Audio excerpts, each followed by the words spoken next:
Hi everyone, my name is Brian Garibaldi and I'm the director of Lake Cook Behavioral Health, and today we're going to be talking about parenting and specifically setting limits in parenting. In past videos, we've gone over other steps when it comes to parenting, some foundation building that I consider when it comes to parenting. The first one I went over is what I call parenting alliance, which is parents working together, or even caregivers working together. And maybe we can put a link on this video to point back to those if you want to start at those. That's really one of the first major steps. One of the other steps, the second step I outlined, is alliance with your child. How to build a relationship and rapport with them, which is kind of key. Today we're going to be going over setting limits with your kids, which doesn't necessarily have to operate in order. It's not like you got to spend 6 months getting alliance with your kids before you start setting limits. It can really happen at the same time. But I think it's important a very important point is that the less alliance you have with your kids, the harder it is to set limits with them. And I think I've reviewed that a little in the other video, but this is a critical point. I think it's also important to kind of remind everyone the lens I'm kind of looking back and approaching these principles from. This is a little less of an authoritarian view. This is not fear/authoritarian based parenting. I think in modern American culture, for the most part, parenting has really gotten away from that, and kids have lots of flexibility, lots of independence, lots of freedoms and stuff like that. There probably are certain niches, certain areas. I'm sure, for example, certain areas of the South or rural areas that they're more authoritarian based. So I'm not saying these principles can't apply for that. Everyone's got to kind of find their culture and equilibrium within the culture of your family. But these are kind of some principles I'm advocating for. Even in those cases, it's important to have an alliance with your kid before you set limits. Let me backtrack on that. It's easier to set limits when you have an alliance with your children. All right. So I'm going to talk less about alliance, but more about setting limits and what that means exactly. But even before I get to the setting limits, when I was outlining this, I was kind of we need to back up a second. I think some of the nuances of how you interact with your kids is very important. You have to really pick your battles when it comes to setting limits. Otherwise, you're telling your kids no all the time. No, you can't do this. No, you can't do that. No, you can't do this. And imagine a little kid who's 3. They're just doing they don't even know what they're doing. They're doing crap wrong all the time. They're getting in trouble all the time. So I wanted to back up a little bit as far as before we even go into setting limits, just some ideas on how to interact with your kids. So setting limits is easier. And one thing I'm going to frame this as is a lot of this has to do with working in a positive direction with your kids and building a positive relationship. So one of the most important things is reinforcing positive behaviors that they do. If your son or daughter is 5 and they pick up their plate after they eat and bring it to the sink or something like that, reinforce that stuff. Say, hey, thanks a lot. And reinforce specifically what they're doing. So they know you notice and appreciate it, and they'll do it again. You have to remember what your plan is for parenting. You're trying to teach them how to be good adults and good people and good kids, and your parenting is focused around that. And pretty much every parents just want your kids to do well, to thrive, and be good people or handle things well. So it's important to reinforce things they do. Now, you don't need to do this in an exaggerated way or a fake kind of way. They bring the plate there and you're you're the best ever. You do everything awesome all the time. In fact, I've seen some research. There's a great NPR show on this I was listening to once, and that cited the actual research. So I don't have the actual research to cite, but this NPR the broadcast was really talking about kids by time they are 4 or 5 years old can detect false praise. They know when you're full of crap and you're Johnny, you're the best, or something like that. They know false praise and they're immune to it by the time they're 5. All right. So I think when kids do something right and want to reinforce it, it's important to be specific. If they were running a race and they did pretty well or something, and you're praising their effort and things like that, that's very specific what they did, and that's reinforcing and is a critical kind of thing. So this is more about how to reinforce your kids for positive stuff before you even set limits. I like to, with my kids, find ways to say yes. Like, no, maybe they can't do this. They can't draw on the wall with the crayon, but draw on this paper. So it may seem like a silly kind of distinction, but instead of saying, no, don't do this, no, don't do this, no, don't do this, I try and find ways to say yes. Yes, do this. Oh, do it this way. You can draw. You draw here. You can go outside. You can't run on the streets. You can walk on the sidewalk, down the sidewalk, but you can't go on the street. So I'm really focusing on what they can do, because if you think about it, there's a whole like wide array of what kids can do.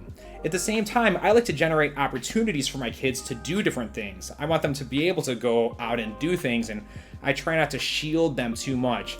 I think it's very common, and I see it all the time. Some of my favorite things to do at the park or my daughter's in gymnastics is to like watch the other parents.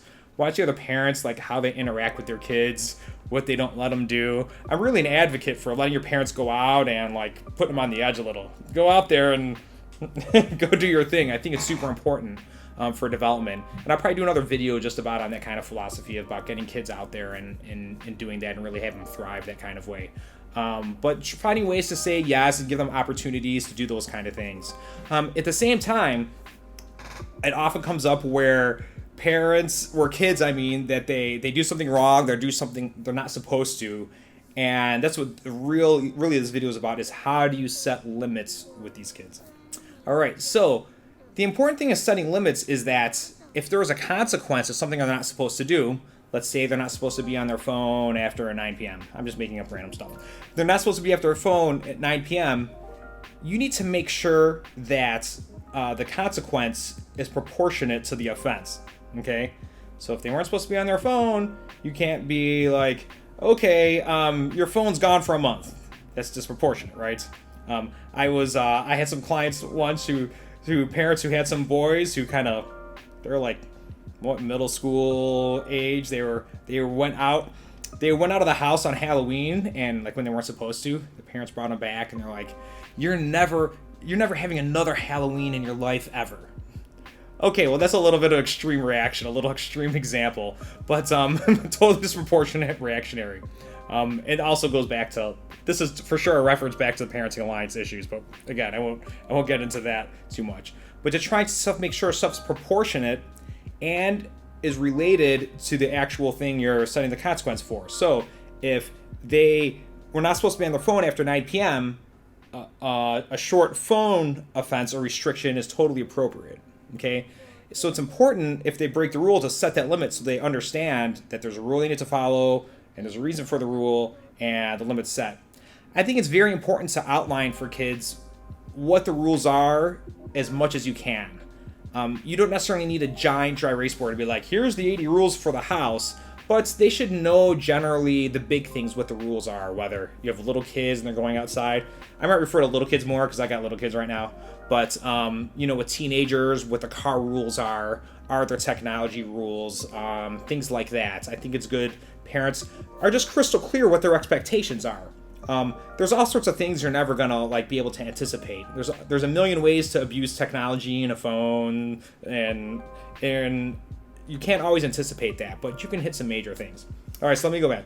So when you're setting a limit consequence, it needs to be proportionate and hopefully related to what you're doing. Like, it is possible to be like, okay, they use their phone after 9, you can't use the car. That's possible. That's not preferable. That's not best practice. You could do that, but it's best maybe to have a phone consequence for that so it's connected. The more it's connected to the actual thing they're not supposed to do, is the more it's going to connect in the kid's brain, so they kind of make sure it makes sense to them. All right. So when you set your limit, I think it's best to set the limit without too much crazy yelling. Parents, I think, for numerous reasons, can get into a mode where they're not only taking a phone away, but they get into all sorts of yelling, all sorts of guilt trip, and all sorts of things that reduce the parent-child relationship. Okay, the parent-child alliance, which I talked about in the other video.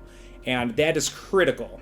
When your kids are 17 and they're independent, and I talked about this before, and you don't have a relationship with them, and you say you can't go out, and they just leave, all right, it's a whole can of worms you're opening, and that stuff happens when you don't have a relationship, okay?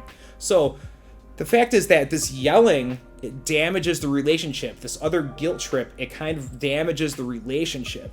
All right, and it causes problem. And actually, it doesn't get you anything. You think, oh, well, they really need to learn this lesson. The truth is, you're kind of double punishing them. You're setting the limits. You're removing their phone or whatever the consequence is, and then there's this like emotional punishment.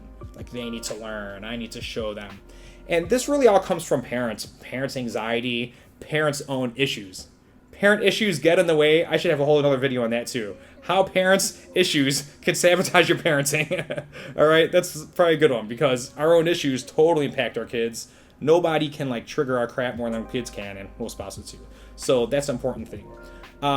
So sometimes I advise to kind of set these limits a little more robotically. Like here's the deal, and not get escalated with it because the consequence is enough. You don't need to get into this other tirade because it damages the relationship and it's pointless. It doesn't serve you at all. And often clients come into my office. Part of it is that the relationship between the kids and the parents is just really bad, and that's just making everything worse and adds to mood disorder in the kids, and it makes stuff horrible. And that's like when you can parent this way and set the limits, but like keep the relationship, that's the way to go. In fact, I advocate this enough for that. Even if you guys were going to do something later, let's just say you and your 10-year-old son were going to go get ice cream, but they did something to get in trouble with the phone, that they're in trouble with the phone, but that doesn't remove like the other like ice cream thing you're going to do, as long as the consequence is there. What this does is that it keeps the positive relationship, but still can set limits in the consequence. And I think this like concept is very, very hard for kids. And so this is what I consider my core like parenting dilemma about parenting in a modern era. How do you set limits with kids at the same time as keep a positive relationship with them? And what this looks like is that, no, little Johnny, you're busted from the phone for 2 days because you didn't follow the rules, but are we still getting ice cream? This is picking up your son or daughter and saying, you're in so much trouble, you can't go to your friend's house, but I love you, and giving them a kiss. All right? It seems very confusing for some parents. Some parents that might make total sense, but I've kind of advised this as like, how do you do both? How do you set the limits, but keep the relationship with them? Like, I know you're mad at me. Are we still getting ice cream? No, you can't use your phone tomorrow because that was a punishment. Because at the end of the day, the alliance is so important. Kids have so many challenges today with technology and all sorts of stuff going on. They need your love and support so bad. So even in the face of setting the limits and consequences, it's great to keep that in there, all right? But it's a skill, and parents who are triggered by stuff or like get escalated, it can for sure be a challenge. All right, so let's see, what else am I going here? Okay, so it's important to set the limit, not argue, don't yell too much, and just set the limit and the consequence, okay? And have it connected as much as you can to I'm trying to think like another example. Your teenager is supposed to be home by 10 with the car, and they're home at 11, okay? You restrict them from the car for a certain amount of time. They can't do that. I think it's important to know if there's a consequence that it is very specific. Sometimes you can't use the car. You can't use the car until I say so. Like, to give that consequence to make it indefinite, like they don't know where it ends, isn't good.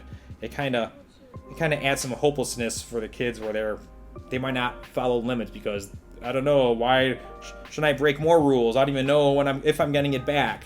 It's okay to not know immediately. Be like, hey, I need to talk to your mom or dad about what the consequence is. Again, see that back video, Parenting Alliance. But it's good to shortly come after and be like, hey, you can't use the car or your phone, for example, for 1 day or a weekend or something like that. That's important to do. Okay, so you're very more concrete of what that consequence is and how long it's for, and so that's connected that way. All right, and probably the most important part of this, which parents can really suck at. Sorry, parents, you're always not good at this. It is so important to follow through. So important. If you say your son or daughter can't use their phone for a day because they broke some phone rule, you have to follow through. If you don't, you have no teeth moving forward. They're just going to break a rule. They'll be like, Mom or Dad doesn't follow through anyway. You have to follow through for the principle of following through. Just for the idea of it in principle. All right, I'm gonna read this back to little kids. So I have a 3-year-old now. My 3-year-old knows if they don't get changed, like their clothes, if they're like stalling because we got to go somewhere, that once I say, hey, okay, you seriously have to do this now, that if I have to, I will grab them and I will grab her and change her, like grabbing her and change her, which I like hate to do. I don't like to do any of that. But the truth is, I did it like once or twice. I like held her down and put her pants on because she's a toddler, and like really she gets the points. I like never have to do it now, just because I had early follow through. I enforced the limit. Here it is, and it's so critical to follow through. If you follow through, your kids know, hey, when they say this, when they set the limits, they're gonna follow through, and it's always in their mind, and so they follow the rules better. Okay, so it's so important to follow through, even on principle. Sometimes I think I, in the past, have maybe even set a limit and followed through on something a little more benign, something not even that big a deal, just for the fact of like, okay, she needs to learn that I follow through. Dad follows through crap. I do it all the time. I still think I have a great relationship, but it's so important. All right, I could go over 10 examples of this, but I can't think of anything right now. All right, you have to follow through. Yeah, you have to. Did I say that 10 times enough? All right. There are some times, I'm going to totally contradict what I just said. There are some times where you need to be flexible. I think it's more important to initially be consistent, but there are times where you need to flex. Can somebody earn some time back through good behavior or making up for it? Sure, that can happen. But in principle, it's good to just to be consistent and do what you say, and then flex when you need it. You want those to be exceptions, not like all the time. All right. This kind of goes hand in hand with a super important topic that could almost be its own topic itself, is the topic of power struggles. And this will be the last kind of thing I go over before I end this video. When it comes to power struggles is what I call when you set a limit and your son or daughter, when they push back and they say, I don't understand why I have to do this. And then you say, okay, you have to do this because this, and then I'm making you do this, and then they escalate and yell, and then it escalates and it escalates and it escalates. All right, a power struggle can really escalate out of control. And I have a saying that I use is that if a parent engages in a power struggle, they automatically lose. Just being in this power struggle, you lose. You can't get into this escalation and engagement with kids, which I think a lot of parents can be prone to get into. Again, parenting is very reflective of our own issues, and to escalate that, it's not uncommon. I think it's okay to explain rules, explain why something happens, but you got to cut that stuff off soon. You got to cut it off early. You can't get into this constant back and forth. I think it's good to explain and good to listen, hopefully without yelling, but you can't get into this. I have a simple example that's it's probably 10 years old example. So I was in this I was working in Barrington, and it was a group of like middle school kids where we actually had a trip to Great America, and I was driving one of the vans. So it's like a 15 passenger van, trip to Great America. We're going on the way back, okay? And there's like 10, 12 kids in the van. And one of the girls was like, hey, can I sit in the front seat? And I'm like, sure. It was kind of packed in there. You can sit in the front seat. Just put your seatbelt on and everything. Again, I'm like, so I'm a therapist in Barrington, but we run these programs, and I'm driving the van back. So we're about to pull back out. She's like, oh, can we listen to music? And I'm like, sure, as long as it's not too loud. We can like listen to the music. Turn it on. Again, trying to find ways to say yes. So the music, she's like, turns it a little too loud. I was like, oh, can you turn that down a little? I've had a long day at Great America, Six Flags. I don't want like a lot of kids going in the back. I'm like just a little less traffic. I'm a little sound sensitive like that. I'm like, oh, well, let's just turn it down a little bit. What does she do? She turns it back up. And I'm like, oh, and next thing I know, I'm in this power struggle with this 12-year-old about how loud the music is. It's like, loud, I'm turning it down, she's turning it up, you know? I engaged in the power struggle. I had to interrupt myself. I'm like, what am I doing? What did I just do? I was instantaneously in this power struggle. It's not even my kid. I'm just supervising. And I was like, I gotta stop this right now. What did I do? I turn the radio off. I take the keys out of the car. Look, I'm already in dad mode. I don't even have kids. I'm already in dad mode. I'm like, you got to get back. You can't sit here anymore. You got to go sit in the back. And I took the keys out, and I just waited. She freaked out for a second. And I didn't say anything. I just waited. And then she went in the back. And then I put the keys in. And then we headed back to Barrington where we needed to go. But the power struggle I engaged in, it was so fast how quickly it escalated. It was like instantaneously.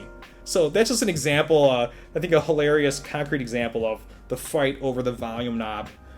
Escalated, I was caught in the power struggle in a second. So parents can't engage in this power struggle.